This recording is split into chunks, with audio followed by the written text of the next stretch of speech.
রসুন দিয়ে কালিকা মাছের চচ্চড়ি আমি দেখাচ্ছি, দেখে নাও। এই দেখো, প্রথমে মাছটাকে ভেজে নিতে হবে, এটা সবাই জানো।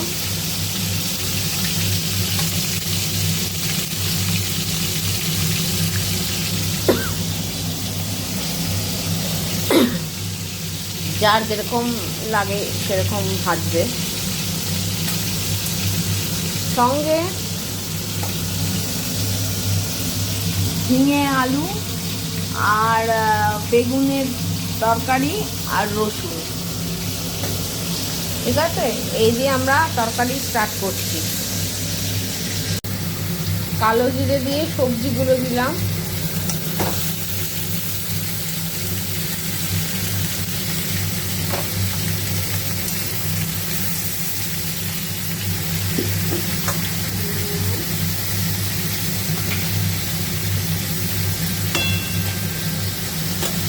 আর এই যে রসুনটা পেটেছি না, ওটাও দেবেন।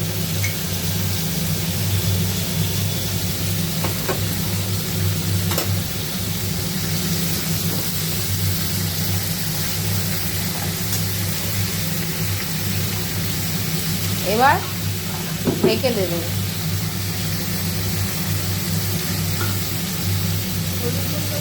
হ্যাঁ হ্যাঁ, ঢেকে দেওয়ার জন্য দিয়েছি।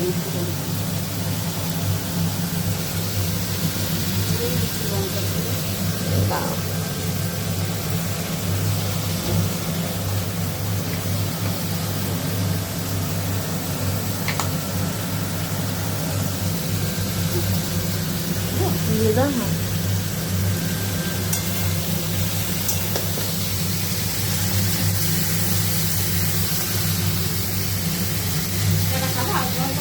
হ্যাঁ, কি ঢাকনা দাও, ঢাকনা দাও।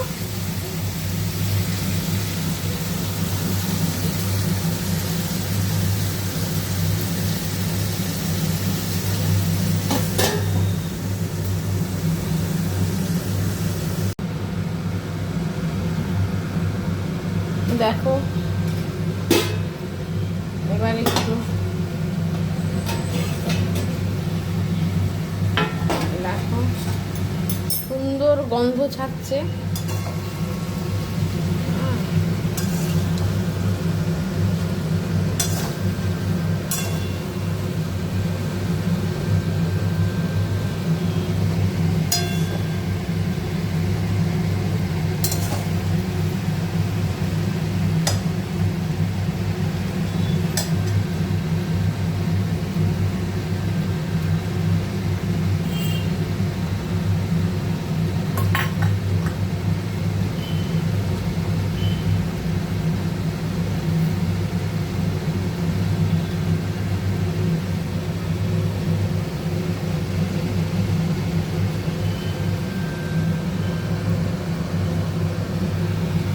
এটা রসুন দিয়ে দিলাম, তোমরাও করে দেখতে পারো, খুব ভালো খেতে হবে।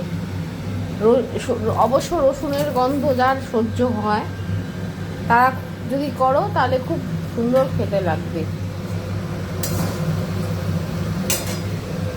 আর না হলে কালো জিরে দিয়ে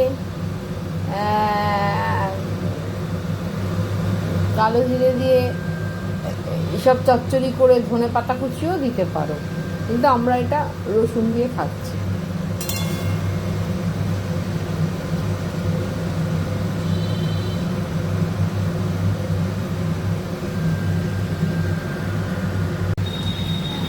ঝোলটা টানছে,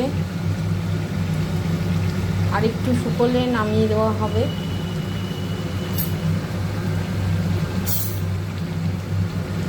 আপনারা এটা করে দেখবেন, খুব ভালো খেতে হয়।